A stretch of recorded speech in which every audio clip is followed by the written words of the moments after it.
اعوذ باللہ من الشیطان الرجیم بسم اللہ الرحمن الرحیم الحمد للہ رب العالمین والصلاة والسلام علی سید الانبیاء والمرسلین حبیب الہ العالمین ابی القاسم محمد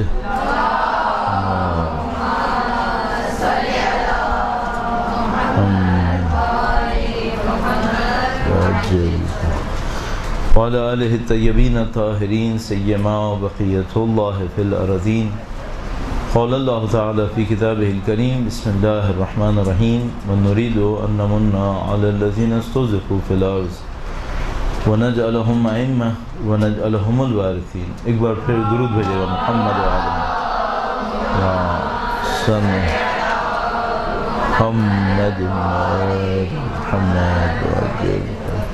رضی اللہ عنہ کا انتہائی شکر ہے، انتہائی احسان.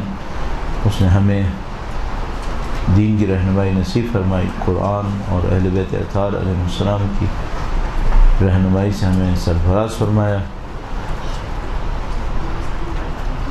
خدا متعال نے جب اپنے کسی بندے پر احسان کرنا ہوتا ہے روایت کے مطابق تو اسے دین میں غور و فکر کرنے کا موقع نصیب کرتا ہے. خدا متعال نے یقیناً آپ کے بارے میں، ہمارے اور آپ سب کے بارے میں یقیناً کوئی احسان سوچا ہے کہ اس نے ہمیں دین کے اوپر سوچنے کا موقع نصیب فرمایا ہے انشاءاللہ. اور ہم سب کی ذمہ داری ہوتی ہے کہ ظاہر ہم اس سے فائدہ اٹھائیں اور اپنی زندگی کو اس کے راستے پر لے کے چلیں. جو موضوع اس سیشن کے لیے ہمارے ذہن میں ہے وہ یہ ہے کہ ہم اپنے اوپر وہ کون سی محنت کریں جس کے ذریعے سے ہم دین کے لیے کارآمد بن جائیں. ایک دفعہ ہم یہ گفتگو کر رہے ہوتے ہیں کہ ہم دین میں مثال کے طور پر تبلیغ کیسے کریں. ایک دفعہ ہم یہ بات کر رہے ہوتے ہیں کہ تاریخ کیسے سیکھیں. اور کبھی ہم یہ بات کر رہے ہوتے ہیں کہ خود اپنے آپ پر کیا محنت کریں، کیا بنائیں اپنے آپ کو کہ جس کے ذریعے سے ہم دین کے لیے کارآمد ہو جائیں.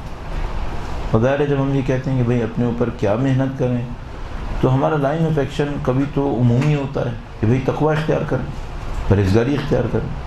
کبھی ہم چاہتے ہیں کہ اس سے تھوڑا سا اور زیادہ باریکی میں جائیں، وہی کہ بھئی تقوی اور پرہیزگاری میں کیا کریں، کون سی صفتوں پہ کام کریں جن کے ذریعے سے ہم یہ کہہ سکیں کہ ہم دین کے لیے مفید ہو جائیں گے. اور یہی ٹائٹل نصرت امام وقت کے لیے بھی بن جاتا ہے. درود بھیجے گا محمد.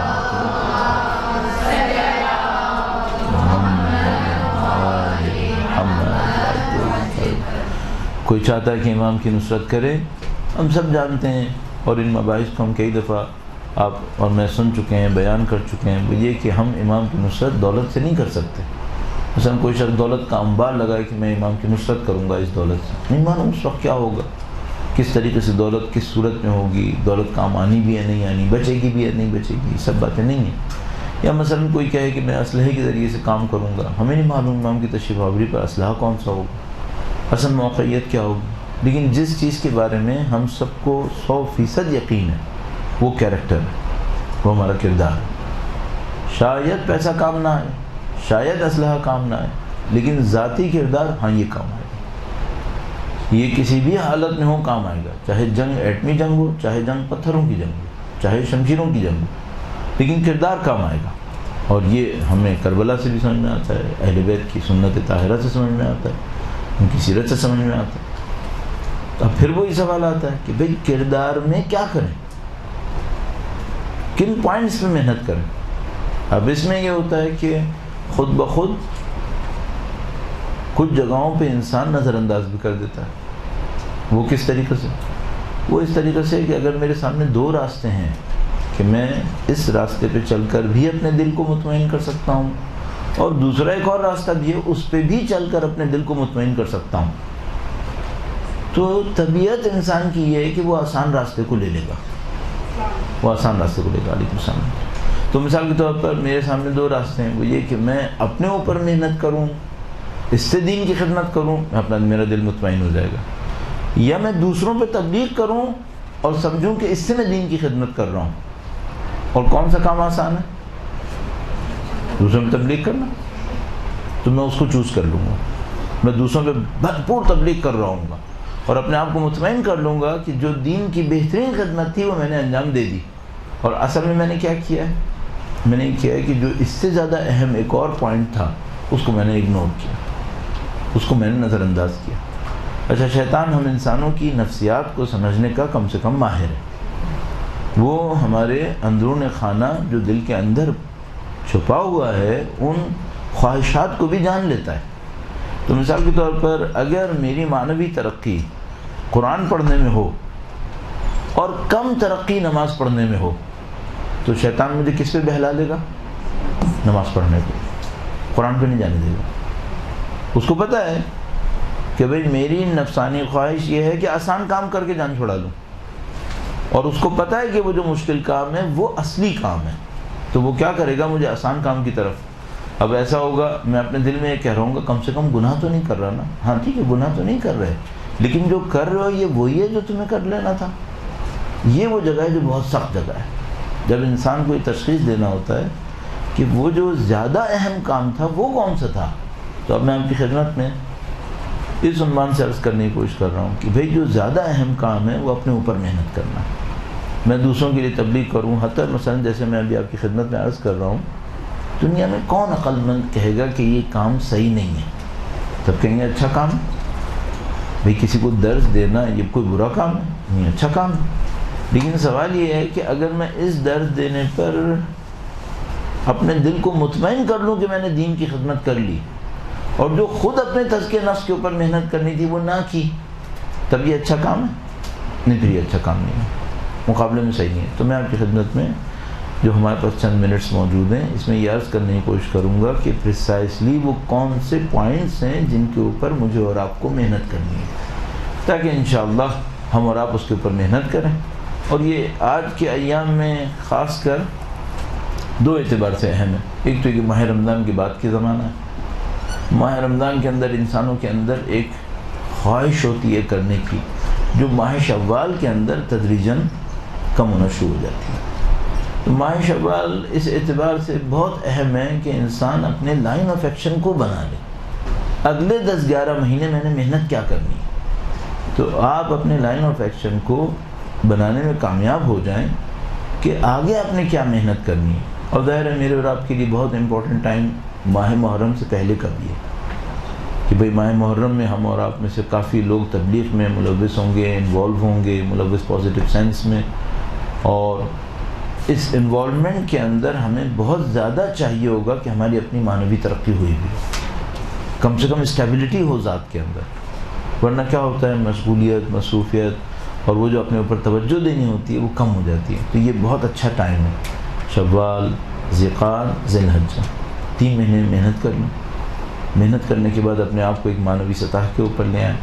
اس معنوی سطح کے اوپر رکھتے ہوئے، اس کردار کو کنٹرول کو رکھتے ہوئے ماہ محرم میں داخل ہوں، کم غلطیاں کریں گے اور انشاءاللہ اپنے اوپر اچھی طرح محنت کر پائیں گے. قرآن کریم کے ایک پہلو سے میں اس کو شروع کر رہا ہوں. یہ جو پہلو جو میں ابھی عرض کروں گا یہ ڈائریکٹلی ریلیٹڈ شاید نہ ہو، لیکن کم سے کم اسٹارٹ کے لیے عرض کر رہا ہوں. درود بھیجے گا محمد و آل محمد.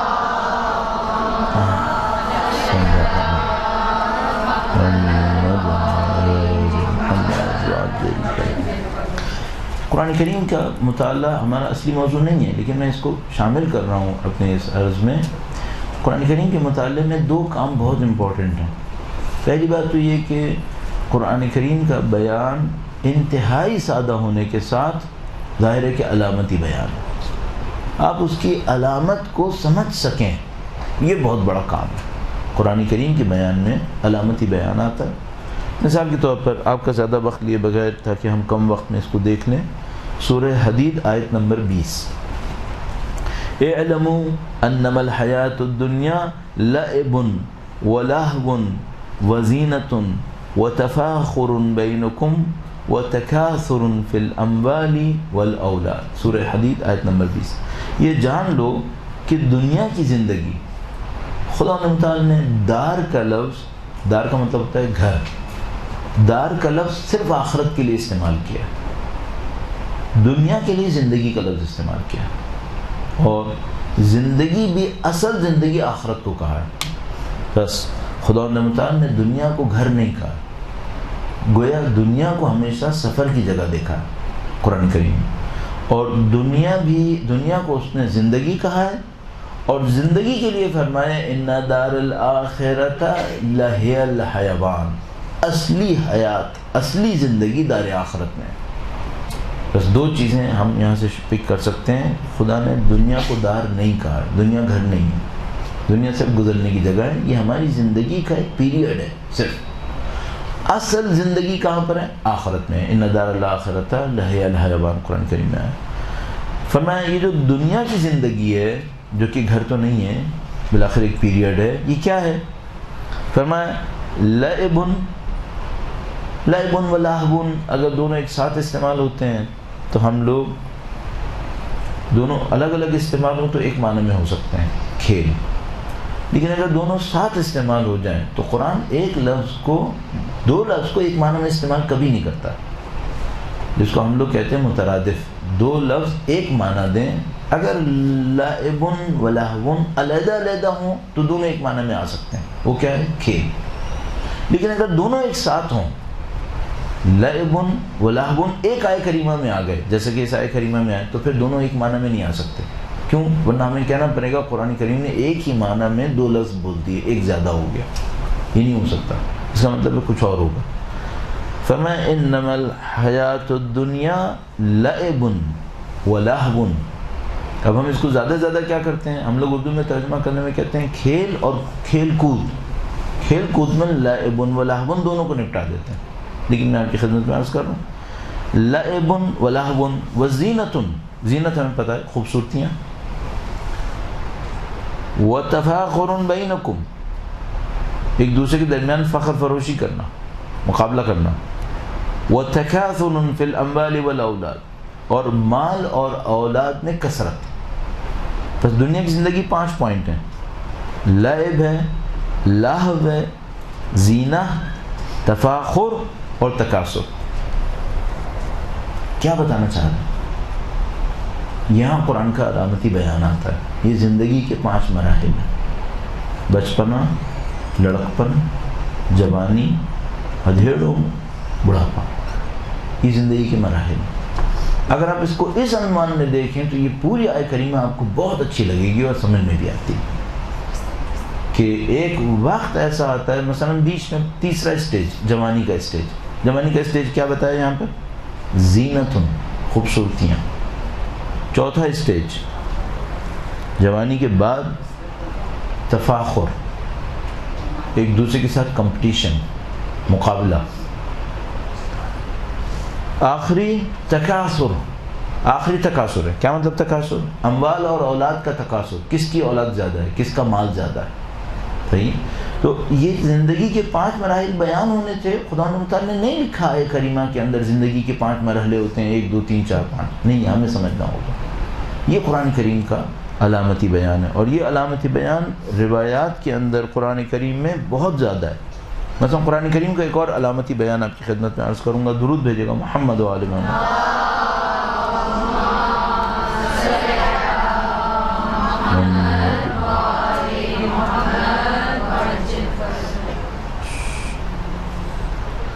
سورہ بقرہ کے اندر جہاں خدا تعالی نے حضرت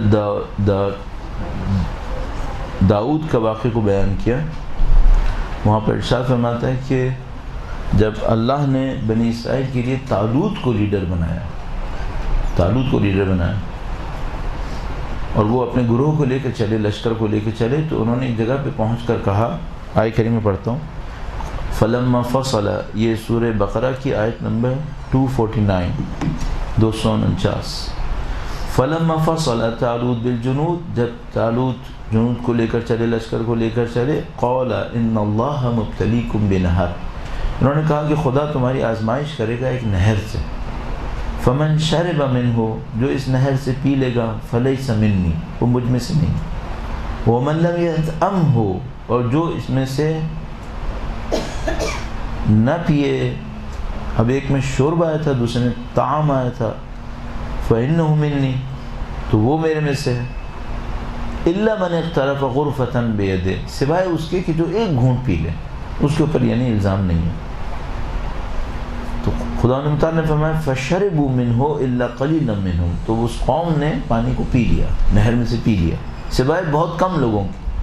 اور جب وہ آگے بڑھے تو انہوں نے کہا کہ آج تو ہم دشمن سے مقابلہ نہیں کر پائیں گے، لا طاقت لنا اليوم بجالوت وجنودہ، آج تو ہم جالوت اور اس کے لشکر سے نہیں لڑ پائیں گے۔ تو جو اللہ کے ماننے والے تھے انہوں نے کہا کہ کم من فئۃ قلیلۃ غلبت فئۃ کثیرۃ باذن اللہ، کتنی دفعہ ایسا ہوتا ہے چھوٹے چھوٹے لشکر بڑے بڑے لشکروں سے لڑ بیٹھتے ہیں، واللہ مع الصابرین، اللہ صبر کرنے والوں کے ساتھ۔ اچھا، قصہ ہے دو لشکروں کے ٹکرانے کا۔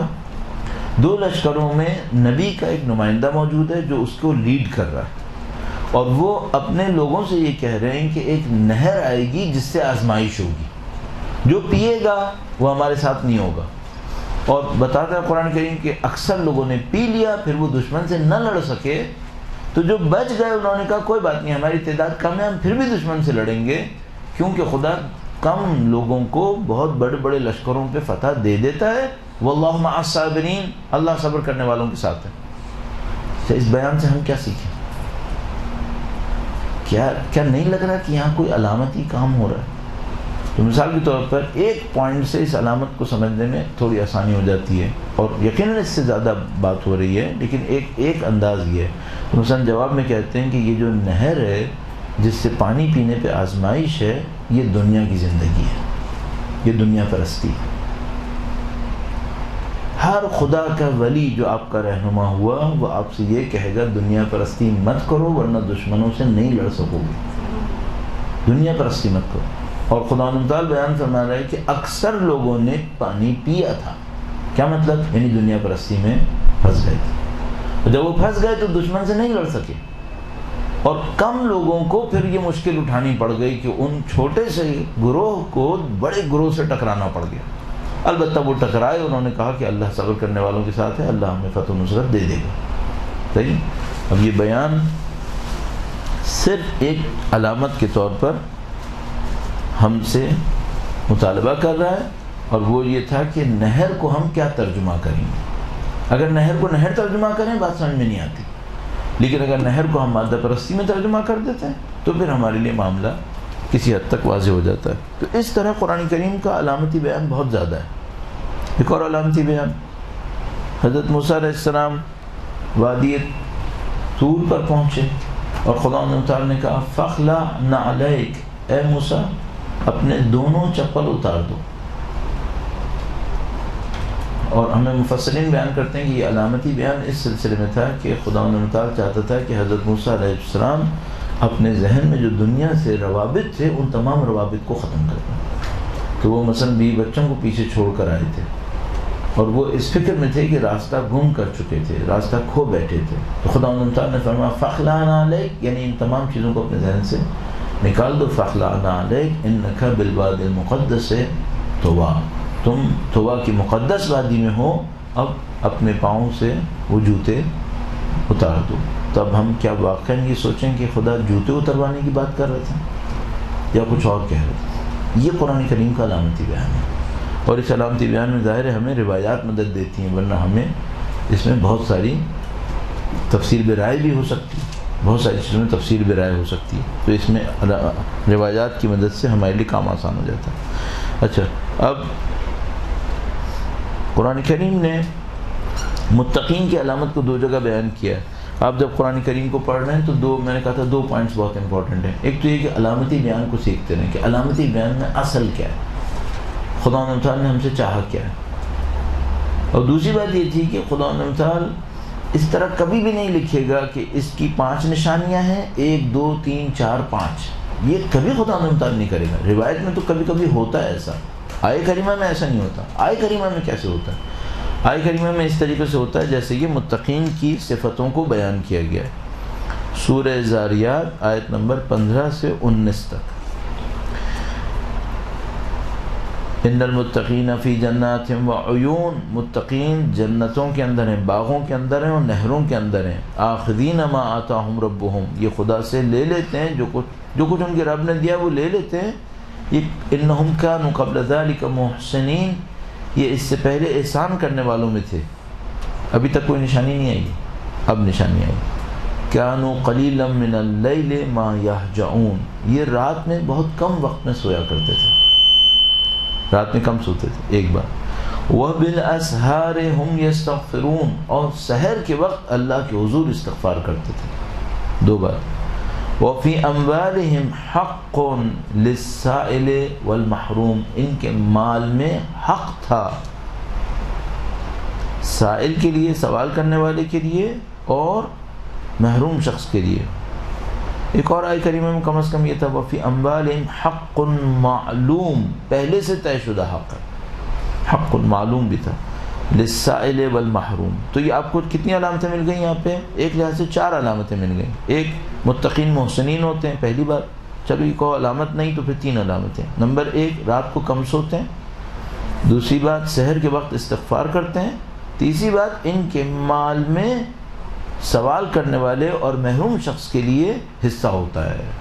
صحیح؟ یہ ایک آیت کریمہ سورہ آل عمران کی 134 136، ان 2 آیات کریمہ نے بھی، 3 آیات کریمہ نے مومنین کی صفتوں کو بیان کیا ہے، لیکن خدا تعالیٰ کبھی یہ نہیں کہے گا 3 صفتیں ہوتی ہیں، 4 صفتیں ہوتی ہیں، 1 2 3 4، ایسا نہیں ہوگا۔ سورہ آل عمران 134 136 اگر قرآن کریم سے پڑھ لیتے ہیں، تاکہ اس سے پہلے فرمایا تھا کہ ہم نے جنت کو تیار کیا ہے، اعدت للمتقین، یہ جنت متقین کے لیے تیار کی گئی ہے۔ سارعوا 133 کے اندر یہ تھا، سورہ آل عمران 133، وسارعوا الی مغفرۃ من ربکم، اللہ کی مغفرت حاصل کرنے کے لیے تیزی کرو، وجنت، اور اللہ کی اس جنت کو حاصل کرنے کے لیے تیزی کرو، ارضھا السماوات والارض، جس کی چوڑائی زمین و آسمانوں کے اوپر ہے۔ یہ جنت اعدت للمتقین، یہ متقین کے لیے تیار کی گئی ہیں۔ یہ متقین کون ہیں؟ اب خدا تعالیٰ نہیں لکھتا 4 صفتیں 1 2 3 4، ایسا نہیں، الذین ينفقون فی السراء والضراء، یہ متقین کون ہیں؟ جو سختی اور آسانی میں، یا کہیے چھپا کر اور دکھا کر انفاق کرتے ہیں۔ بس پہلی صفت یہ ہو گئی کہ یہ جو متقین ہیں کیا ہیں؟ یہ چھپا کر اور دکھا کر، ایک تفسیر کے مطابق آسانی میں اور سختی میں، دوسرے کے مطابق انفاق کر رہے ہوتے ہیں۔ دوسری بات، والکاظمین الغیظ، یہ اپنے غیظ و غضب کو کنٹرول کرنے والے لوگ ہیں۔ والعافین عن الناس، لوگوں کو معاف کر دینے والے لوگ ہیں، مشہور و معروف واقعہ جو مولا چوتھے سرکار سے مشہور ہے۔ واللہ یحب المحسنین، اللہ محسنین کو پسند کرتا ہے، ان کو چاہتا ہے۔ محسنین تکرار ہو رہا ہے، پچھلی والی آیت کریمہ میں بھی تھا کہ یہ محسنین تھے، تو متقین و محسنین دونوں آیات کریمہ میں تکرار ہوئے ہیں۔ وہاں پہ 3 صفتیں بیان ہوئی تھیں، رات کو کم سوتے ہیں، سحر میں استغفار کرتے ہیں، مال میں حق ہے۔ یہاں پہ چند صفتیں، نمبر 1 انفاق کرتے ہیں، سرا و ضرا میں غیظ و غضب پہ کنٹرول کرتے ہیں، لوگوں کو بخش دیتے ہیں۔ والذین اذا فعلوا فاحشۃ او ظلموا انفسهم ذکروا اللہ فاستغفروا لذنوبہم، اور یہ لوگ جب بھی کوئی غلط کام کر بیٹھیں، اپنے نفس پہ ظلم کریں، تو اللہ کا ذکر کرتے ہیں اور استغفار کرتے ہیں اپنے گناہوں کے لیے۔ وہاں پر بھی تھا وبالاسحار هم یستغفرون، خاص کر سحر کا وقت لکھا تھا، اگر اسحار کا مطلب سحر ہی ہو، بظاہر وہی ہے، اگر کوئی اور ہے تو نہیں معلوم ابھی، لیکن یہاں پر بھی استغفار آیا، گرچہ استغفار یہاں پر عمومیت کے ساتھ آیا۔ تو یہ اس طریقے سے قرآن کریم تعریف بیان کرتا ہے۔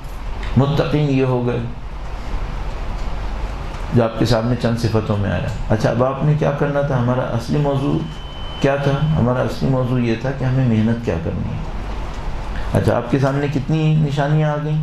3 نشانیاں وہاں پہ آ گئیں، 4 نشانیاں یہاں پہ آ گئیں، کچھ تکرار بھی ہو رہی ہے۔ ان سب کو جمع کر لیں اور اپنے آپ سے پوچھیں میں متقی ہوں یا نہیں، یہ کرنے کا کام ہے۔ قرآن کی نشانیوں کو نکالیں، چاہے اچھوں کی دی ہوں چاہے بروں کی دی ہوں، ان نشانیوں پہ محنت کریں۔ میں کہاں پر کھڑا ہوں؟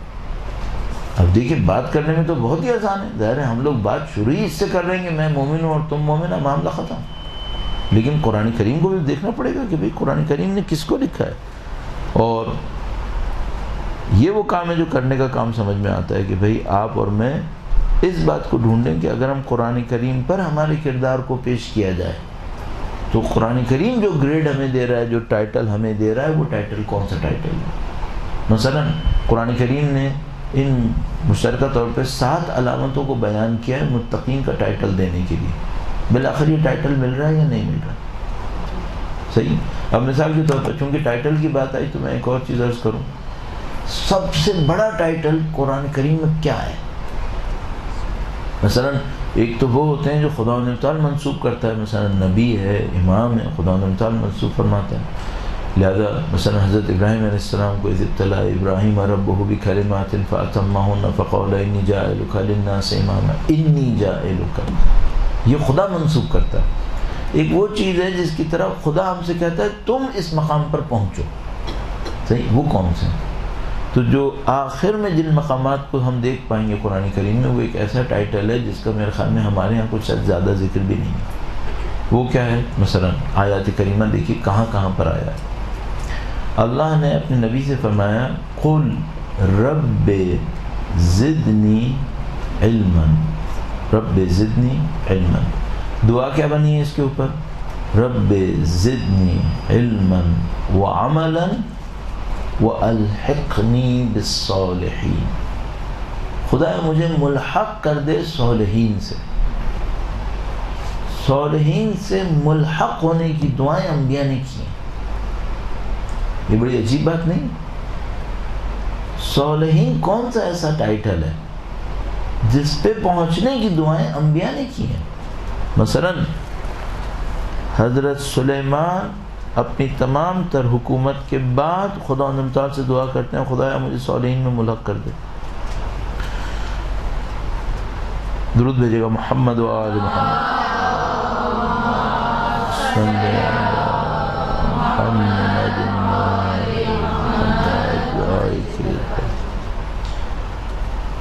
جو آیہ کریمہ اس سلسلے میں ہے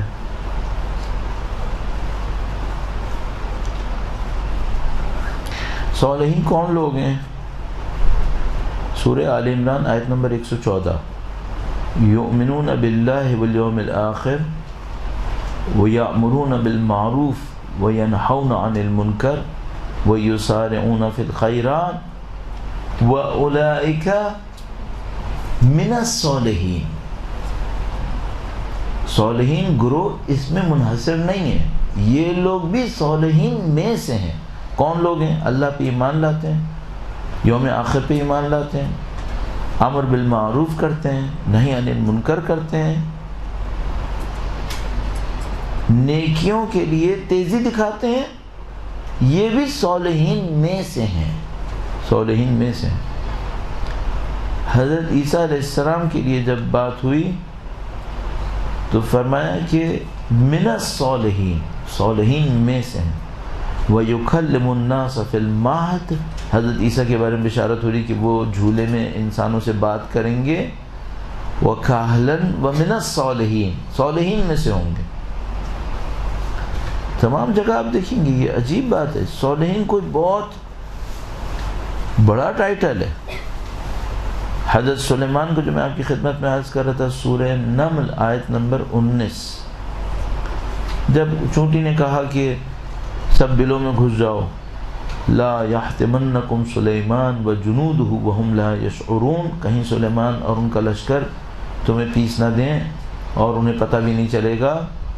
اب یہاں خوبصورتی کیا ہے؟ چونٹی کس کو کہہ رہی ہے پتہ نہیں چلے گا؟ حضرت سلیمان کو. یہ بڑی عجیب بات نہیں کہ چونٹی کہہ رہی ہے کہ کچھ چیزیں جو تمہیں تو پتہ چل جائیں گی، سلیمان کو پتہ نہیں چل پائیں گی. فتبسم ضاحکا من قولها، بس حضرت سلیمان مسکرائے اس چونٹی کے کہنے پر اور انہوں نے یہ دعا کی. وقال، انہوں نے یہ فرمایا رب اوزعنی، اے خدا تو مجھے نصیب کر دے ان اشکر نعمتک التی انعمت علی، میں ان نعمتوں کا شکر کروں جو تو نے میرے اوپر میرے والدین پر کی ہیں. وان اعمل صالحا ترضاہ، اور وہ عمل صالح کروں جو تجھے خوش کرے. وادخلنی برحمتک فی عبادک الصالحین، اور خدایا اس کے بعد تو مجھے داخل کر دے اپنی رحمت سے صالح بندوں میں.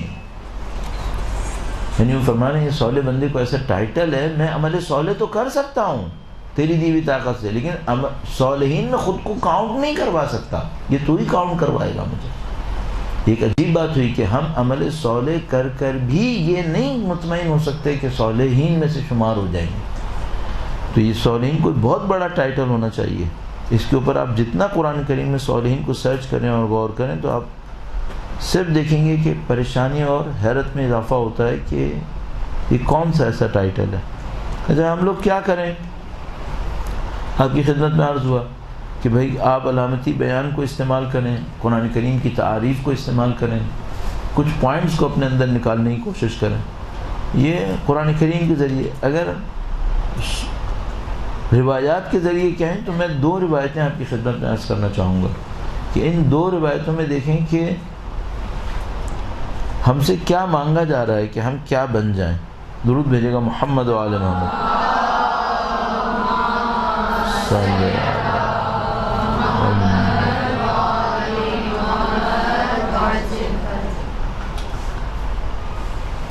اتفاق سے ایک خطبے کا ایک حصہ آپ سامنے آیا، وہ میں آپ کی خدمت میں عرض کروں، بہت نفیس ہے ہماری آگے کی حکمت عملی کو بتانے کے لیے، بنانے کے لیے. آپ نے یقیناً وہ خطبہ کئی دفعہ سنا ہوگا اور پڑھا بھی ہوگا، بتایا بھی ہوگا، جس میں اللہ کے رسول نے ماہ رمضان کے بارے میں خطبہ ارشاد فرمایا، ماہ شعبان میں. اس میں ایک جگہ پہ ارشاد فرمایا ایھا الناس، یہ بہت خوبصورت جملہ تھا، باقی سب بھی ظاہر بہت خوبصورت. ایھا الناس ان انفسکم مرہونۃ باعمالکم ففکوها باستغفارکم. اے لوگو، تمہاری جان تمہارے اعمال کی قید میں ہے، اسے اپنے استغفار سے آزاد کرا لو. اپنی جان کو آزاد کرا لو استغفار کے ذریعے سے. ایھا الناس ان انفسکم مرہونۃ باعمالکم. ہم اپنے اعمال کی قید میں آ گئے. ظاہر اعمال سے مراد یہاں پہ گناہ ہوگا کہ گناہ ہم نے کچھ ایسے کر دیے ہیں کہ ہمارا نفس ان گناہوں کی قید میں پھنس گیا ہے. اب نفس قید میں پھنس گیا، کیا مطلب؟ یہ نفس وہ نہیں کر پا رہا جس کو اس کو کر دینا چاہیے تھا. مثلا اس کو خدا سے ربط میں آنا چاہیے تھا، اس کو اعلیٰ مقامات کی طرف جانا چاہیے تھا، تزکیہ نفس ہونا چاہیے تھا، یہ سب نہیں کر پا رہا ہے. تب تم کیا کرو؟ ففکوها. فکوها آزادی کے لیے کہتے ہیں. مثلا کسی کو ہتھکڑی لگی ہو، اسے کھلوانی ہو، یا ہاتھوں کے اوپر کسی نے رسی باندھی ہو، اسے کھلوانا ہو تو فکوها کہتے ہیں. ان ہتھکڑیوں کو کھول دو، ان زنجیروں کو کھول دو، رسیوں کو کھول دو. تو نبی فرما رہے ہیں تم اپنے نفس کو کھول لو. کس کے ذریعے سے؟ باستغفارکم، استغفار کے ذریعے سے. تو اب مثال کے طور پر متقین کی علامتوں میں دونوں میں استغفار آیا تھا، دونوں آیت کریمہ میں استغفار آیا تھا. اس روایت میں اللہ کے نبی نے نفس کی آزادی کا راستہ استغفار بتایا ہے. تو کم سے کم ایک منصوبہ تو سمجھ میں آتا ہے، وہ یہ کہ میری اور آپ کی زندگی میں روزانہ کی بنیادوں پر استغفار شامل رہے. اب مثال کے طور پر کیسے شامل رہے؟ اب پریکٹیکل پوائنٹ جس کو ہم لوگ کہتے ہیں ایکشن پوائنٹ. ایکشن پوائنٹ کیا ہے؟ ایکشن پوائنٹ یہ ہے کہ آپ روزانہ کم سے کم 70 مرتبہ اپنے گناہوں کو یاد کر کے استغفار کریں. تقویٰ کی نشانی بھی بنتی ہے دونوں آیات کریمہ کے تحت. روایت کے اندر نفس کی آزادی اس کے اوپر ہے، اور موقع نہیں ہے ورنہ ان آیات کریمہ کو دیکھیں جنہوں نے استغفار کے اثرات بیان کیے. مثلا سورہ نوح کے اندر یرسل السماء علیکم مدرارا، ایک اور آیت کریمہ میں یمددکم باموال وبنین. اور مثلا مسلسل استغفار کے اوپر خدا و تعالی کی بات ہے. تو پریکٹیکلی کیا کریں؟ 70 دفعہ کم سے کم استغفار کریں. اس کو کس طریقے سے کریں؟ اس حدیث کو پورا دیکھ لیں اور اس سے 2 پریکٹیکل پوائنٹ آپ کے سامنے آئیں گے نبی کی اس حدیث سے. اور اس کے بعد میں اس استغفار کے سلسلے میں بھی عرض کرنا چاہوں گا اور اس سجدے کے سلسلے میں. ایھا الناس، اے لوگو، تمہارے نفس قید ہو گئے تمہارے اعمال کے اندر. ففکوها باستغفارکم وظہورکم ثقیلۃ من اوزارکم. اور تمہارا وجود، ظہور ویسے تو پشت کے لیے استعمال ہوتا ہے، کمر کے لیے استعمال ہوتا ہے، لیکن یہاں پہ وجود کے لیے استعمال کیا چونکہ وہ اساس، اصل ہے جس پہ انسان کھڑا ہوتا ہے. اور تمہارا وجود گناہوں کے بوجھ سے بھاری ہو گیا ہے. گناہوں کے بوجھ سے تمہارا وجود بھاری ہو گیا ہے.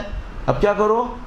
فخففوا عنہا، تم اپنے وجود کو ہلکا کر لو بطول سجودکم، اپنے طولانی سجدوں کے ذریعے سے.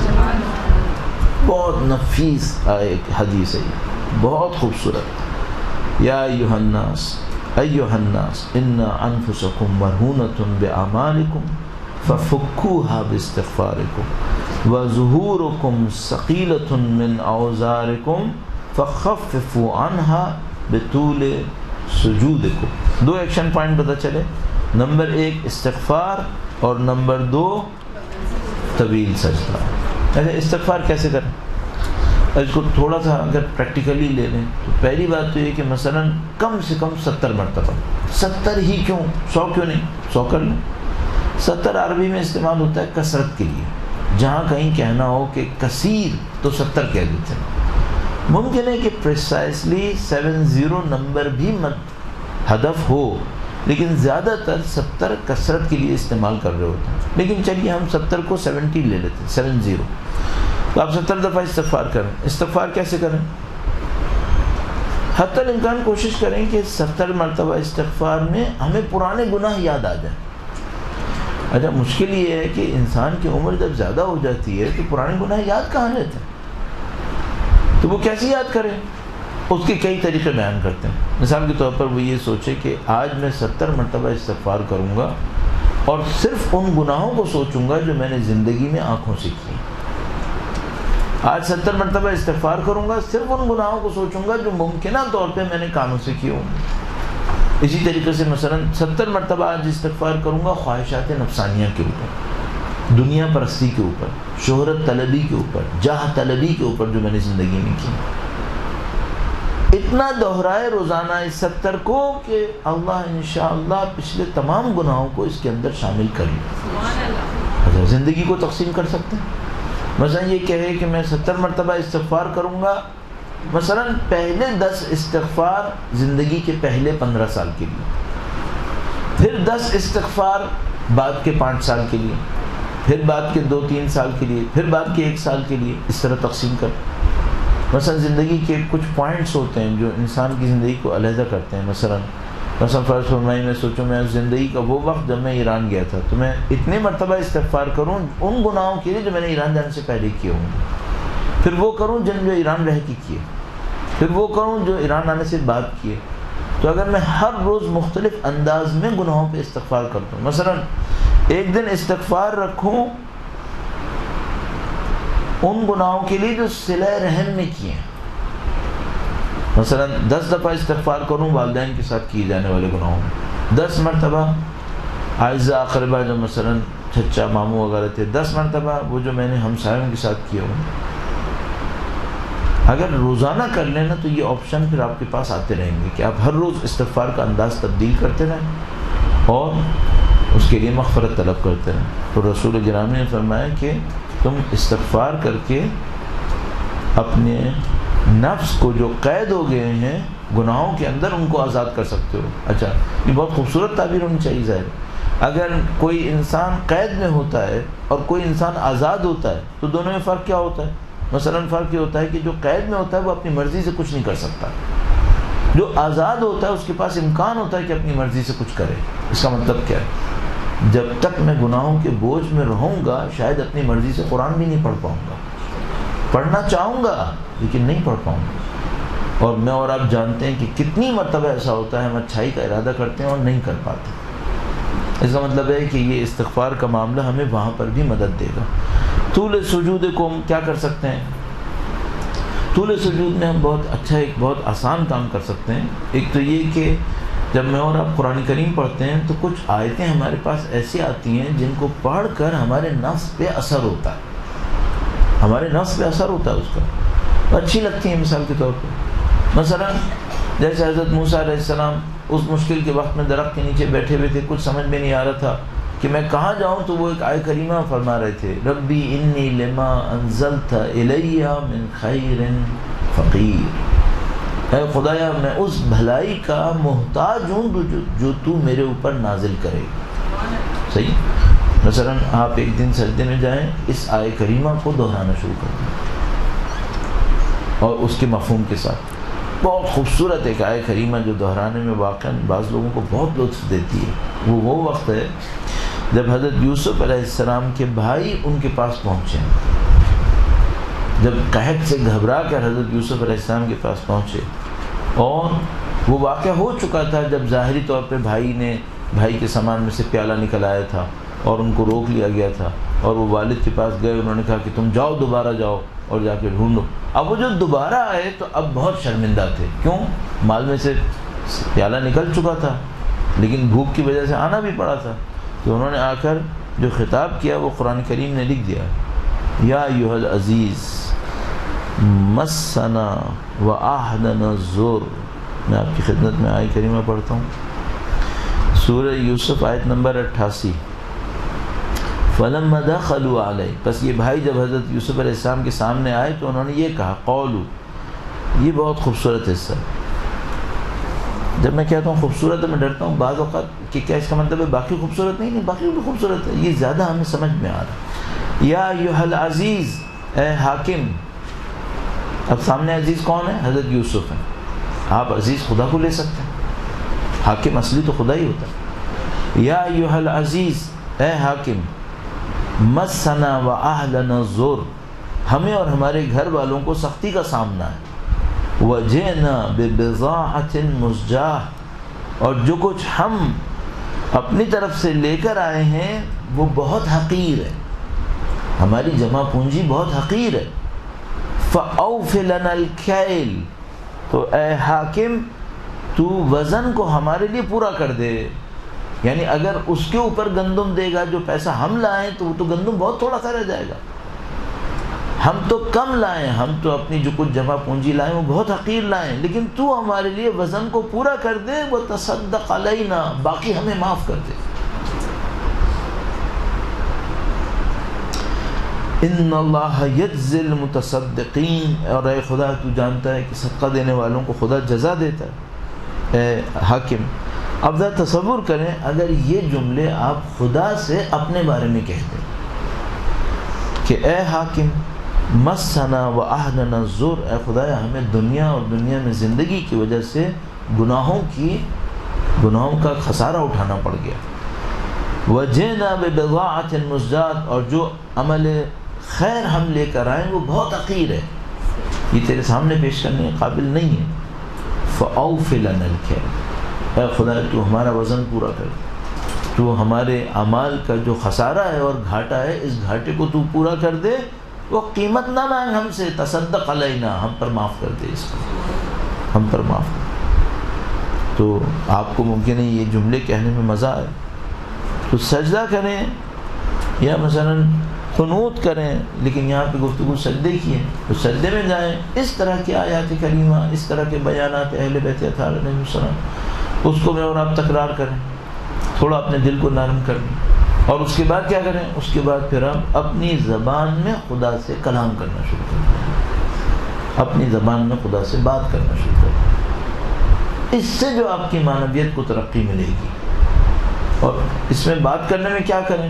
اس میں بات کرنے میں آپ اپنی مشکلات کو بھی بول سکتے ہیں، آپ اپنی کمزوریوں کو بھی بیان کر سکتے ہیں، آپ اللہ کی اطاعت کے راستے میں جو سختیاں آپ کو اٹھانی پڑ رہی ہیں، جو نفس کے ہاتھوں سختیاں نفس یہ نہیں کرنے دیتا جبکہ ہم کرنا چاہتے تھے، ان سب کو خدا کے سامنے اپنی زبان میں بیان کریں۔ مثلا آپ کی مادری زبان اردو، آپ کو اردو میں بولنے میں آسانی ہے، اردو میں بولنا خدا سے، تو کیا ہوگا؟ آپ کے سجدے آپ کے خدا سے قرب میں اور اضافے کا سبب بن جائیں گے۔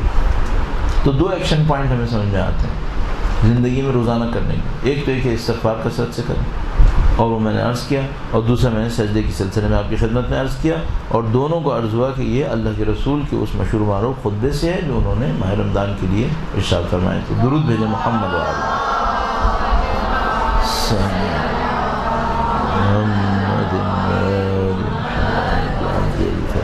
اب مجھے دو روایتیں اور آپ کی خدمت میں عرض کرنی ہیں جس میں اہل بیت نے کچھ صفتوں کے اوپر اصرار کیا اور کہا کہ اگر یہ صفتیں ہوں انسان کے اندر تو انسان اپنی غلطیوں پر قابو پا سکتا ہے، اپنی خرابیوں کے اوپر خرابیوں سے محفوظ رہ سکتا ہے۔ ایک کے اندر ارشاد فرمایا کہ اگر انسان کے اندر 4 کوالٹیز ہوں تو اس سے پہلے اس نے جتنے گناہ کیے ہوں، پچھلی زندگی میں جتنے گناہ کیے ہوں، اگر یہ 4 صفتیں اپنے اندر ایجاد کر لے تو خدا بخش دے گا۔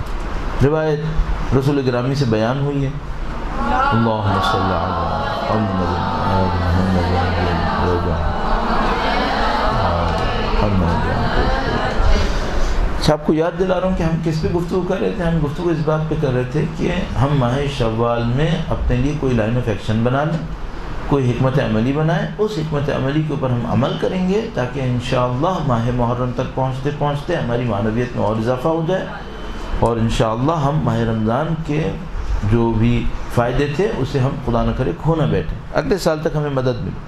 تو اس میں چند باتیں عرض ہوئیں، وہ یہ کہ بھئی ہم قرآن کریم کو پڑھیں اور اس میں سے تعاریف کو نکالنے کی کوشش کریں، جیسے 2 مثالیں آپ کی خدمت میں عرض ہوئیں، اور علامتی بیان کو ضرور سمجھیں، جیسا کہ عرض ہوا دنیا کی زندگی کے بارے میں 5 کوالٹیز کو، 5 مرحلوں کو آیہ کریمہ نے بیان کیا سورہ حدید۔ اس کے بعد عرض ہوا کہ رسول گرامی نے اپنے خطبے میں 2 باتوں پہ اصرار کیا، استغفار کے اوپر اور طول سجود کے اوپر، وہ دونوں بھی بیان ہو گئے اور اس کا طریقہ کار بھی۔ اب یہ عرض کرنا چاہ رہے ہیں کہ 4 صفتیں اللہ کے نبی نے ایسی بتائیں کہ اگر یہ ہوں تو جتنا پہلے زندگی میں گناہ تھے خدا انہیں بخش دے گا۔ 4 من کن فیہ وکان من قرنہ الی قدمہ ذنوبا بدلہ اللہ حسنات، نہ صرف بخش دے گا، کچھ اور بھی ہے۔ فرمایا 4 صفتیں اگر کسی میں ہوں اور سر سے پاؤں تک بھی گناہ میں آلودہ ہو، صحیح، یعنی پہلے اپنی زندگی میں اس نے گناہ بہت کیے، سر سے پاؤں تک گناہ میں آلودہ تھا، لیکن اب محنت کر کے یہ 4 صفتیں لے آیا وہ، تو کیا ہوگا؟ بدل اللہ حسنات، خدا ان تمام گناہوں کو نیکی میں تبدیل کر دے گا، نہ کہ ان کو بخش دے گا، اس سے بھی زیادہ ہو گیا یہ تو، نہ کہ بخش دے گا بلکہ ان تمام گناہوں کو نیکیاں شمار کر لے گا خدا۔ یہ 4 کوالٹیز بڑی عجیب کوالٹیز ہیں۔ اب وہ کیا ہیں؟ اب ظاہر ہے کہ کوئی بہت آسان چیز نہیں ہونی چاہیے۔ پہلی کوالٹی فرمائیں الصدق، سچائی، سچائی لے کر آئے اپنے اندر۔ اچھا، اب آپ اور میرے اور آپ کے پاس 2 راستے ہیں۔ ایک راستہ تو یہ ہے کہ ہم اس ٹائپ کی روایتوں کو سنیں، علم کے طور پہ لیں، لکھیں، معاملہ ختم، زیادہ سے زیادہ یہ کر لیں، تبلیغ میں استعمال کر لیں۔ ظاہر ہے نا انصافی، یہ ہم نے اپنے وجود کے اوپر ظلم کیا اگر ہم نے یہ کیا، اگر صرف اتنا کیا، یہ بھی کرنا چاہیے، لیکن اس سے اگلا مرحلہ کیا ہے؟ ظاہر ہے کہ عمل کریں۔ تو آپ مثال کے طور پر آج سے لے کر، آپ ظاہر پہلے سے بھی کر رہے ہیں، انہی چیزوں پہ عمل کر رہے ہوں گے، لیکن اور زیادہ اصرار کرنے کہ بھئی میں 4 کوالٹیز مجھے اپنے اندر محرم تک ایجاد کرنی ہے ہر صورت میں۔ مثلا انشاءاللہ پہلی چیز کیا ہوگا؟ صدق، سچائی۔ دوسری بات بہت عجیب ہے، اور یہ ہم لوگ سمجھ رہے ہیں خواتین کے لیے، جبکہ اللہ کے نبی نے ظاہراً مرد عورت سب کے لیے بیان کیا۔ دوسری بات کیا ہے؟ حیا، شرم، مرد عورت سب کے لیے، بالکل سب کے لیے۔ ہمارے پاس روایت میں موجود ہے کہ حیا اور ایمان ساتھ ساتھ ہیں، اگر حیا جاتی ہے تو ایمان بھی چلا جاتا ہے۔ آیا صرف خواتین میں؟ نہیں، مردوں میں بھی۔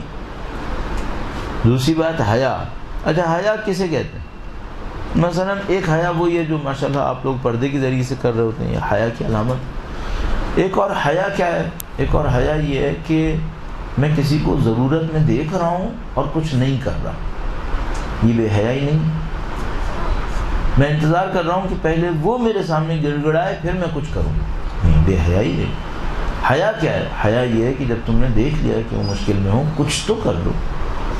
اچھا، کچھ نہیں کر سکتے، دعا تو دے سکتے ہو، کم از کم دعا دو، کچھ تو کرو۔ آپ اور میں، خدا نہ کرے نعوذ باللہ، آپ نے کسی خاندان کے اندر ادھر ادھر کسی کو مشکل میں دیکھیں، جانتے ہیں کہ مشکل میں ہے، کچھ بھی نہیں کرے، کچھ بھی نہیں کرے، بے حیا ہی، کچھ تو کر لو۔ تو اس طرح حیا صرف اس میں نہیں ہے جو مثال کے طور پر پردے اور عفت کے مسائل ہیں، حیا ہر چیز میں۔ خداوند تعالیٰ اس حیا کو استعمال فرماتا ہے فضل کے عنوان سے قرآن کریم میں، وَلَا تَنْسَوُا الْفَضْلَ بَيْنَكُمْ، تم لوگ اپنے درمیان فضیلت کو مت بھلاؤ۔ اچھا، استعمال کہاں پہ کیا؟ استعمال وہاں پہ کیا کہ جیسے ایک مرد ہے، اسے کسی عورت کو کچھ پیسہ دینا ہے، صحیح ہے، اور مثلا کوئی ایک شق ایسی ہے جس میں نہ بھی دے تب بھی کوئی واجب نہیں ہے اس کے اوپر، صحیح ہے، کوئی ایک شق ہے نہ بھی دے تو واجب نہیں ہے، تو خدا تعالیٰ کیا فرماتا ہے؟ ٹھیک ہے کہ نہیں دو تب بھی واجب نہیں ہے، لیکن فضل مت بھولو ایک دوسرے کے درمیان، فضل کو مت بھولو۔ مثال کے طور پر ایک آدمی ہے، فرض کرنے ایسی میں کہہ رہا ہوں، اس نے مجھ سے ایک ایگریمنٹ کر لیا۔ ایگریمنٹ کیا کیا؟ ایگریمنٹ یہ کیا کہ مثلا میں 10 تاریخ تک یہ پیسے تمہارے 100 روپے دوں گا، 10 کو نہیں دے سکا تو 200 دوں گا مثلا۔ اچھا وہ 10 کو نہیں دے سکا، آیا 11 تاریخ کو میرے پاس، صحیح، اب میں کتنے مانگوں؟ قانون میں حق نہیں ہے کہ میں 200 مانگوں، حق ہے کیونکہ اس نے خود کہا تھا کہ اگر میں 10 کو نہیں لایا تو میں 200 دوں گا، ٹھیک ہے، ایک دن گزر چکا ہے۔ خدا تعالیٰ کیا کہہ رہا ہے؟ فضل مت بھولو ایک دوسرے کے درمیان، فضیلت دیکھو۔ فضیلت اس میں ہے کہ تم 100 روپے اوپر لو، یا فضیلت اس میں ہے کہ بخش دو؟ تو بخش دو اسے، فضیلت دکھاؤ مثلا۔ اور یہ ہمارے گھریلو تعلقات کے اندر یہ بہت زیادہ آئے گا۔ مثلا کسی نے ہمارے ساتھ غلط کیا، ٹھیک ہے، غلط کیا، اب بدلہ کیا ہے؟ بدلہ یہ ہے کہ میں بھی اس سے کہوں کہ یہ کرے، ٹھیک، اور خدا کیا فرماتا ہے؟ تو فضل دکھاؤ۔ شرم اس فضل کے اندر ترجمہ ہوتی ہے۔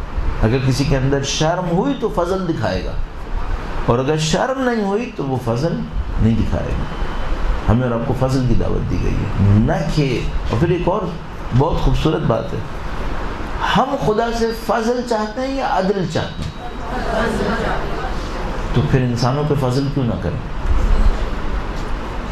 آیا خدا سے عدل تحمل کر سکیں گے؟ ربنا عاملنا بفضلک یا کریم ولا تعاملنا بعدلک یا رحیم۔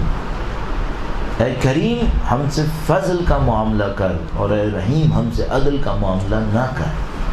ہم عدل نہیں جھیل پائیں گے جب ہم خود انسان اللہ کے سامنے عدل نہیں جھیل پائیں گے، تو انسانوں پہ فضل کیوں نہ کریں؟ یہ شرم ہوگی تو فضل بھی ہوگا، فضل نہیں ہے تو اس کا مطلب ہے شرم میں کمی۔ اللہ کے نبی کہہ رہے ہیں شرم لاؤ، یعنی کیا مطلب؟ فضل دکھاؤ، فضل دکھاؤ۔ پہلی صفت صدق، دوسری صفت حیا، تیسری صفت حسن الخلق۔ ایک حسن خلق ہے، ایک حسن خلق ہے۔ اگر آپ نے دیکھا ہو ان دونوں کا ملاپ ایک دعا کے اندر ہے، جو اہل بیت نے ہمیں دعائیں دی ہیں، ظاہر ہے کہ ان کی ہر چیز کمال کی، چھوٹی چھوٹی دعاؤں میں کمال فرما دی۔ مثلا ایک دعا ہے، شاید میرے ذہن میں ابھی نہ آ سکے، لیکن آئینہ دیکھنے کی دعا ہے، آئینہ دیکھنے کی دعا کیا ہے؟ اللہم کما حسنت خلقی فحسن خلقی۔ اے خدا جس طرح تو نے مجھے جسم میں صحیح کیا، مجھے خلق میں بھی صحیح کر دیا۔ کتنی خوبصورت دعا ہے۔ یعنی کس وقت پر ہے؟ جب آپ آئینہ دیکھ رہے ہیں۔ اچھا انسان آئینہ دیکھ رہا ہوتا ہے، اپنی جسمانی خوبصورتی کو دیکھنا چاہتا ہے، اپنے آپ کو بنانا سنوارنا چاہتا ہے۔ اہل بیت کہہ رہے ہیں تم جسم کو بناتے وقت یاد رکھو کہ اصل میں تمہیں روح کو بنانا ہے۔ اللہم کما حسنت خلقی، اے خدا جیسے تو نے میرے خلق کو حسن دیا، فحسن خلقی، تو میرے خلق کو حسن دے دے، میرے نفس کو حسن دے دے۔ حسن خلق بہت مشکل ہے کہ یہاں پہ حسن خلق مراد ہو، میرے خیال میں خلق ہوگا۔ اور حسن خلق کا مطلب کیا ہوا؟ اپنے اندر اپنے کردار کو اچھا کرنا۔ اب وہ یہ کہاں پہ ہم استعمال کرتے ہیں؟ یہاں پہ استعمال کرتے ہیں کہ معمولاً جو دیندار ہوتے ہیں وہ دین کو بہتر کرنے کے لیے محنت کرتے ہیں عبادات کے اندر، نمازیں زیادہ پڑھنے لگتے ہیں، قرآن زیادہ پڑھنے لگتے ہیں، عبادتیں زیادہ کرنے لگتے ہیں۔ اللہ کے نبی فرما رہے ہیں تم حسن خلق پہ محنت کرو۔ یہ ہماری سوسائٹی کا ایک ڈائلیما ہے، ایک بحران ہے، وہ کہ ہمارے یہاں دینداری کا مطلب عبادات ہے، جبکہ اصل میں دینداری بندگی میں ہونی چاہیے تھی۔ دینداری بندگی کے ذریعے آتی ہے، نہ کہ دینداری محض عبادات کے ذریعے سے۔ عبادات دینداری کا اور بندگی کا حصہ ہے، لازمی حصہ ہے، لیکن تنہا حصہ تو نہیں ہے۔ اور ہمارے معاشرے کے اندر زیادہ تر دینداری کا مطلب عبادات لیا جاتا ہے، وہ بھی جسمانی عبادات۔ تیسری بات ہو گئی حسن خلق، اور چوتھی چیز بہت ہی خوبصورت، وہ ہے شکر. خدا کی نعمتوں کا شکر. در پردہ ہم سب لوگ شاکر ہیں. مثلا کوئی بھی ہم سے پوچھے تم خدا کے سامنے شاکر ہو یا شاکی ہو, ہم کیا کہیں گے؟ شاکر ہیں. شکر کا اظہار کیوں نہیں کرتے؟ مثلا جب واقعا نعمت ملتی ہے, پہلی چیز جو ملتی ہے, تو ہم کہتے ہیں خدایا تیرا شکر. یا نہیں بہت کمال کریں گے تو لفظاً کہہ دیں گے الحمدللہ.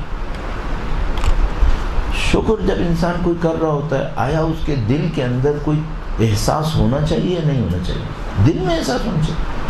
زبان میں سے تو ہم نے دیکھا ہے, مثلا آپ اور میں دیکھتے ہیں, ہماری عادت ہو گئی, اگر کوئی مانگنے والا ہمارے سامنے آتا ہے, ہم نہیں دینا چاہتے, تو ہم کیا کہتے ہیں؟ معاف کرو. اب میں نے اسی لیے جان بوجھ کے سختی سے جملہ کہا. مثلا کبھی کبھی سامنے آتا ہے, ہم کہتے ہیں معاف کرو. اچھا, یہ جو جملہ کہہ رہے ہیں وہ کیا کہہ رہے ہیں؟ معاف کرو. معاف کرو طاقت سے کہا جاتا ہے یا کمزوری سے کہا جاتا ہے؟ اصول طور پہ تو کمزوری سے کہنا تھا, اور ہم نہ کمزوری سے کہتے ہیں طاقت سے کہتے ہیں, اپر ہینڈ رکھ کے کہتے ہیں معاف کرو. یہ کون سا معاف کرو کہنا ہے؟ یہ ہماری عمل اور لفظ کا ٹکراؤ ہے. کہہ رہے ہیں معاف کرو, لیکن اس انداز میں کہہ رہے ہیں جیسے طاقت میرے ہاتھ میں ہے, جبکہ جملہ کمزوری کا جملہ تھا. صحیح. تو ہم الحمدللہ بھی ایسے ہی کر رہے ہیں, تو خدا کا شکر بجا لانا چاہیے. لفظ میں الحمدللہ, اس میں کوئی حمد ہے ہی نہیں, اس میں کوئی شکر ہے ہی نہیں. الحمدللہ اگر واقعاً کہنا چاہیے تو جس وقت نعمت ملی ہو اس کو احساس کریں کہ ہم محتاج ہیں, تو خدا ہی تھا جس نے دیا. اچھا, ہم لوگ معمولاً جب نعمت ملتی ہے, میں پسترین نعمت تذکرہ کرتا ہوں. مثلا جب کسی کو تنخواہ ملتی ہے, کیا سمجھتا ہے کہ خدا نے دی ہے یا میں نے کمائی ہے؟ سمجھتا ہے میں نے کمائی ہے. اس وقت کیوں نہیں سوچتا کہ خدا نے دی؟ مثلا آج صبح میں سو کر اٹھا, شکر کروں یا نہیں کروں؟ میں سمجھ رہا ہوں یہ تو روٹین ہے, اٹھنا تو تھا. کیوں نہیں سمجھ رہا کہ خدا نے دیا؟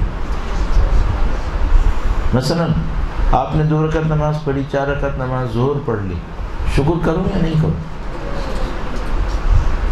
ہم شاکر نہیں. ہم کبھی یہ سمجھتے ہیں روٹین میں یہی ہونا تھا, کبھی یہ سمجھتے ہیں میرا حق ہے, کبھی یہ سمجھتے ہیں ہوا بھی ہے تو میں نے کیا. ہم نہیں ہیں, شکر نہیں. اللہ کے نبی فرمایا شکر کرو, ہر چیز پہ شکر کرو. بس 4 کوالٹیز. اچھا, اب ایکشن پوائنٹ کیسے بنائیں, اپنی زندگی میں ڈھونڈیں, ان پہ عمل کیسے کرنا. مثلا اگر مجھ سے کوئی کہے کہاں سے شروع کریں, صدق سے. جو اللہ کے نبی نے ترتیب دی ہے وہیں سے شروع کرو. سچے بنو, سب سے پہلے سچے بنو. اچھا, اگر جو لوگ ان کوالٹیز پہ کام کرتے ہیں, اگر وہ اس میں غور کریں تو وہ ایک کوالٹی کو نہیں دیکھ رہے جس کے بغیر کام نہیں چلتا ہے. شاید اس وجہ سے بیان نہیں ہوئی کہ اس کو ان 4 کے پیچھے ہو تو یہ 4 آئیں گے, اور وہ ہے صبر. صبر کا ٹائٹل یہاں نہیں آیا. کیوں نہیں آیا؟ بظاہر اس وجہ سے نہیں آیا کہ صبر کے بغیر ان میں سے کوئی بھی کام نہیں ہو پائے گا. اگر انسان صابر نہیں ہوا تو سچا بھی نہیں ہوگا. صابر نہیں ہوا تو اس میں شرم و حیا بھی نہیں ہوگی. کیوں؟ وہ بے صبری میں بے حیائی دکھائے گا. اور صابر نہیں ہوا تو حسن خلق بھی نہیں ہوں گے, اور صابر نہیں ہوا تو شاکر بھی نہیں ہوگا. پھر وہ ہر وقت خدا کے سامنے شکوہ کرتا رہے گا. تو یہ 4 صفتیں اپنے اندر در حقیقت صبر کو لیے ہوئے ہیں. صبر کے بغیر کوئی بھی چیز حاصل نہیں ہو پائے گی.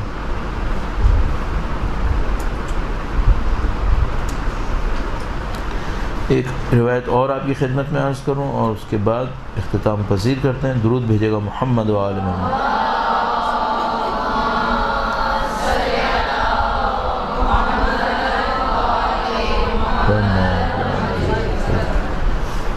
روایت خصال شیخ صدوق کے اندر ہے, جلد نمبر 1 حدیث نمبر 4.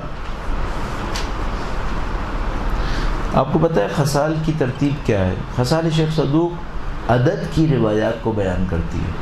عدد کی روایت, مثلا ایک جگہ لکھا ہوگا 2 والی روایت میں, یعنی ہر وہ روایت جس کے اندر لکھا ہے 2 چیزیں ہوں تو یہ ہوگا, 2 مومن کی علامتیں, اس طرح. یہ جو حدیث نمبر 4 ہے, یہ 5 کے عدد میں چوتھی حدیث ہے. جہاں 5 کا عدد بیان ہوا ہے ان احادیث میں چوتھی حدیث ہے. 5 کا عدد کہاں بیان ہوا ہے؟ طاؤس یمانی مولا چوتھے امام سے روایت فرما رہے ہیں، درود بھیجے گا محمد و آل محمد۔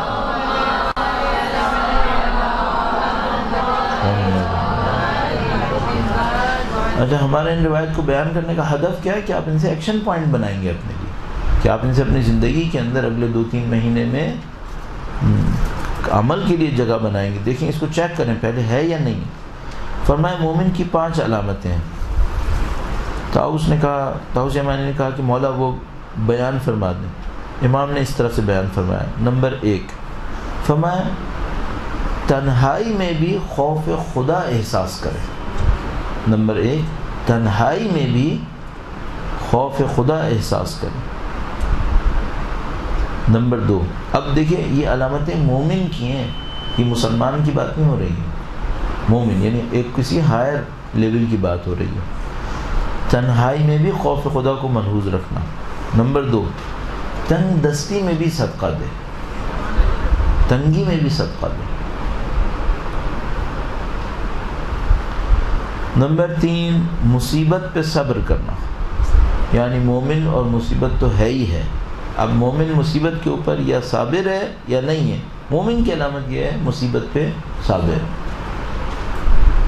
اور خود اہل بیت مصیبت پہ کیا ہے؟ شاکر ہے، صابر نہیں ہے، شاکر ہے۔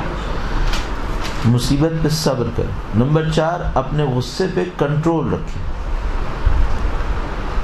نمبر 5 حتیٰ ڈر اور خوف کے مقام پر بھی سچ بولے۔ ظاہر ہے کہ تقیے کا معاملہ کچھ اور ہے۔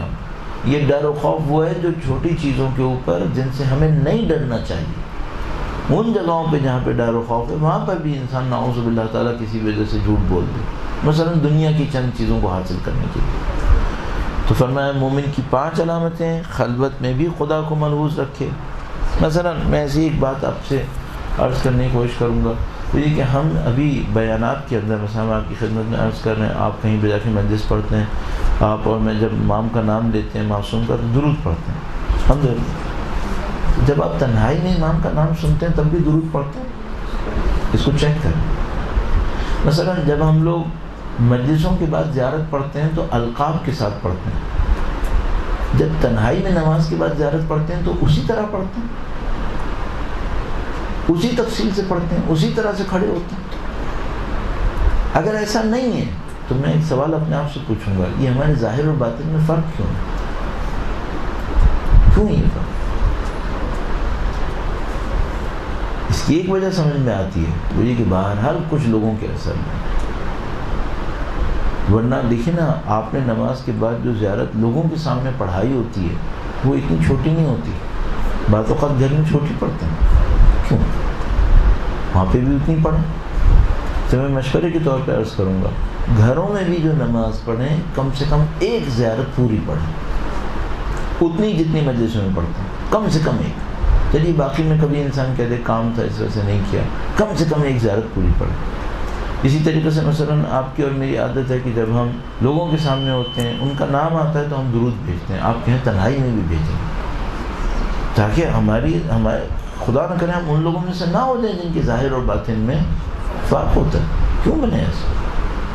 تو اس طرح یہ چند چیزیں ہیں جن کے اوپر محنت کریں گے، اپنے نفس کے اوپر محنت کریں گے تو انشاءاللہ خود بخود ہماری تبلیغ بہتر ہوگی۔ دیکھیں ہمارے پاس ایک عجیب معاملہ ہے، ہمارے پاس تبلیغ میں 2 راستے ہیں۔ ایک راستہ تو یہ ہے کہ ہم اپنے علم پہ محنت کریں، اس سے بھی نیچے ایک اور راستہ ہے، وہ کیا ہے؟ ادائیگی پہ محنت کریں۔ صرف کچھ لوگ صرف ادائیگی پہ محنت کرتے ہیں۔ کیا مطلب؟ آئینے کے سامنے کھڑے ہو کے پریکٹسز کرتے ہیں، ادھر ادھر جا کے پریکٹسز کرتے ہیں کہ ہماری ادائیگی بہتر ہو جائے۔ یہ سب سے کم تیاری ہے۔ اگر کوئی صرف ادائیگی پہ محنت کر رہا ہے یا زیادہ تر وقت ادائیگی پہ دے رہا ہے تو میں اس سے عرض کروں گا کہ یہ ناانصافی ہے، آپ صحیح کام نہیں کر رہے۔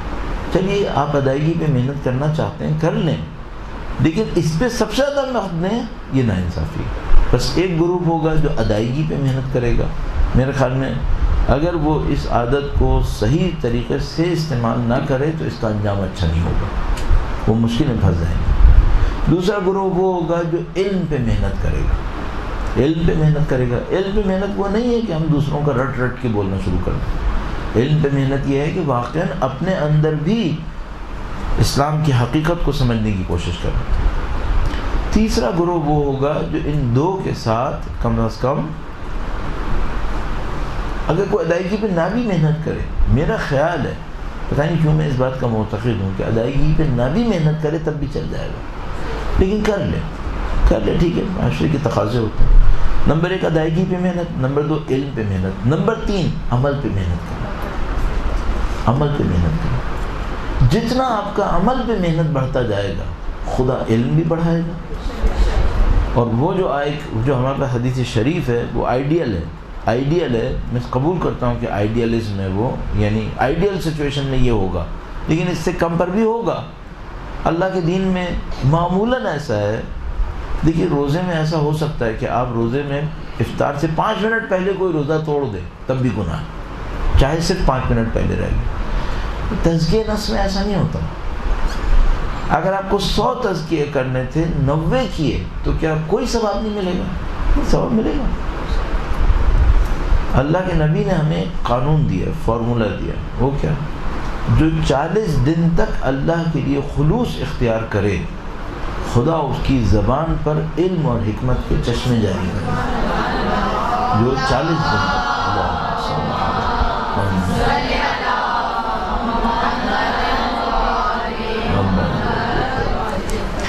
جہاں تک مجھے یاد آتا ہے جتنے بھی علماء نے 40 حدیث کتاب لکھی ہیں زیادہ تر نے اس حدیث کو شامل کیا ہوا ہے، زیادہ تر نے 40 حدیث میں اس کو شامل کیا۔ بلکہ میرے ساتھ ایک عجیب واقعہ ہوا، ایک دفعہ کسی بس میں جا رہا تھا تو وہاں پر کسی کی کتاب رکھی ہوئی تھی، پڑھی بھی رہ گئی تھی۔ وہ اہل سنت کا کوئی رائٹر تھا، اہل سنت کا رائٹر تھا، لیکن اس نے کتاب 40 حدیث لکھی تھی، وہی 40 حدیث، چونکہ وہ 40 حدیث والی اللہ کے نبی کی روایت ان کے یہاں بھی مشہور ہے کہ جو میری 40 حدیث کو حفظ کرے گا خدا اس کو یہ مقام دے گا۔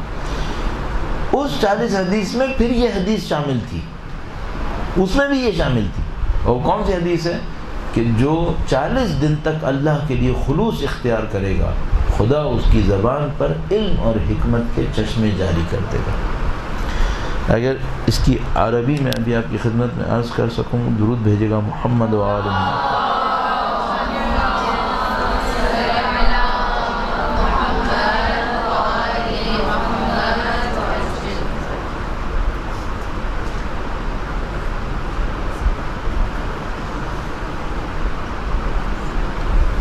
ہاں اچھا، اب اس حدیث میں مشکل یہ ہے کہ اس میں یہ دونوں روایتوں سے آئی ہے، یعنی اہل سنت سے بھی آئی ہے اور تشیع سے بھی آئی ہے، تھوڑے سے فرق کے ساتھ، الفاظ کا فرق ہے، مفہوم کا فرق نہیں ہے۔ وہاں پہ مثلا تفجرت آیا ہے، یہاں پہ جرت آیا ہے میرے خیال میں۔ اور حدیث شریف ارشاد فرمایا من اخلص، ہاں یہ ایک اور الفاظ میں آئی ہے من اخلص للہ 40 صباحا، جو 40 صبح اللہ کے لیے اخلاص اختیار کرے، صحیح 40 صبح وہ 40 دن ہو جائے۔ ظہرت، کہیں پہ جرت آیا ہے، کہیں پہ تفجرت آیا ہے، ظہرت ینابیع الحکمہ من قلبہ علی لسانہ، تو خدا حکمت کے چشمے جاری کرے گا اس کے قلب سے اس کی زبان پر۔ زبان تو ہم پہچانتے ہیں، قلب کسے کہتے ہیں؟ قلب کا مطلب آیا دل کا مطلب یہ جو ہمارے سینوں میں دھڑک رہا ہے یہ دل ہے۔ ظاہر ہے یہاں سے علم جاری نہیں ہوتا ہے، یہاں پہ خون جاری ہوتا ہے لیکن علم جاری نہیں ہوتا، تو پھر ہم قلب کسے کہتے ہیں؟ صحیح، قلب ہمارا وہ غیر مادی وجود ہے جو اعلیٰ حقائق کو اپنے اندر آئینے کی طرح ریفلیکٹ کر سکتا ہے۔ قلب ہمارا غیر مادی وجود ہے، غیر مادی وجود کا وہ حصہ ہے کہ جو اعلیٰ حقائق کو آئینے کی طرح منعکس کر سکتا ہے۔ صحیح، اگر یہ قلب گناہوں کی وجہ سے تاریک ہوا تو کچھ منعکس نہیں کرے گا۔ اس قلب کا پاکیزہ ہونا اور روشن ہونا ضروری ہے۔ اور روشن ہونا صرف اس صورت میں ہے کہ یا گناہ نہ کیے ہوں یا گناہوں پہ استغفار کر چکا ہوں۔